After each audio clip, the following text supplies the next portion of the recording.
Derrière chaque grand acteur, il y a une histoire que personne raconte. À Hollywood, presque tout est faux, mais lui a décidé de rendre le cinéma réel. Et c'est peut-être ça qui rend Tom Cruise complètement à part. Dans les années 80, il devient une star mondiale grâce à Top Gun. Charisme, succès, carrière lancée, un parcours habituel pour un acteur de son niveau. Tout semble normal. Mais avec le temps, il refuse de suivre le chemin habituel. Il ne veut pas juste jouer dans les films, il veut aussi les contrôler. Et tout change vraiment quand il lance la fameuse saga Mission Impossible. Il prend une décision que peu d'acteurs n'accepteraient. Faire lui-même ses cascades, sauter d'un avion, piloter un hélicoptère, s'accrocher à un avion en plein décollage.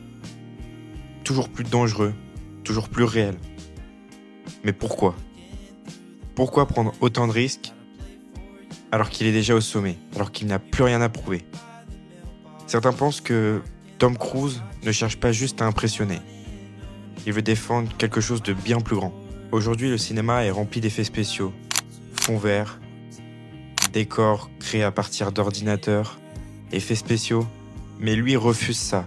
Il veut que le public sente le danger, sente le réel en regardant ses films. Il veut que chaque scène soit vécue et pas fabriquée par des ordinateurs. Et si toutes ces cascades n'étaient pas juste un spectacle ? Et si c'était une manière de prouver que le vrai cinéma existe encore ? Alors dis-moi, Tom Cruise, c'est juste un acteur passionné ou une personne qui veut repousser les limites du réel et de vouloir sauver le cinéma réel ?